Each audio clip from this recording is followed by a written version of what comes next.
Let me set the stage for y'all. The Detroit Pistons landed in Detroit at 4 in the morning that same day. They went into the game missing 3 starters and 3 other backups. I'm not talking like end of the bench guys. I'm talking 6 of the top 8 guys on the Pistons rotation were missing. Cade Cunningham, he made the decision himself to go and attempt 45 shots, the most in franchise history. Cade Cunningham is in a category with Kobe Bryant, Michael Jordan, Allen Iverson for players who have missed the most shots in an NBA game ever. And that's what it took to win. Cade finished with 46 points, 12 rebounds, 11 assists, 5 steals, 2 blocks. And guess what?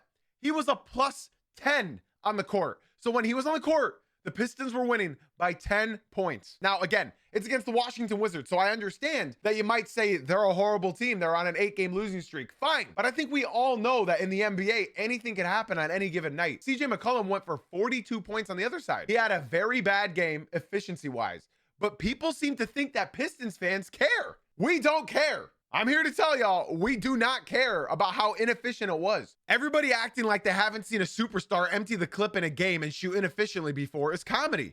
Y'all just started watching the NBA tonight? We've seen AI, Kobe, LeBron all have games like this where they have to put the entire team on their back and try to get the win. People were watching this game through a calculator because they were only looking at numbers. And my favorite quote is from Kenny Beecham, the GOAT.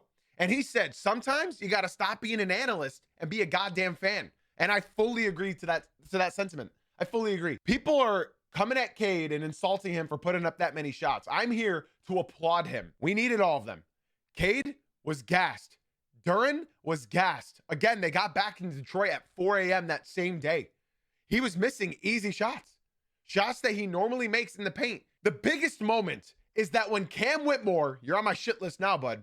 When Cam Whitmore went for a block on Cade Cunningham and they fouled Cade hard, he landed very hard on his tailbone. Had to go back into the locker room while the referees reviewed it. My thing is, it was a normal foul. It was just a hard foul. But he stood and looked over Cade. I'll tell you this. Isaiah Stewart had done that. He would have been ejected. He would have been fined. And he would have been put under Alcatraz Island. That's how serious that would have been. Cade went into the locker room, came back out, and put 17 points on their head from then on. People are wondering if Pistons fans are upset about that inefficient night. No, we got the win. So as far as missing all of these players, man, you're missing 6 of your top 8 guys. The Pistons still clawed out a win from the dirt. Yes, it was against the Washington Wizards, but this is the NBA, y'all. Anything can happen on any given night.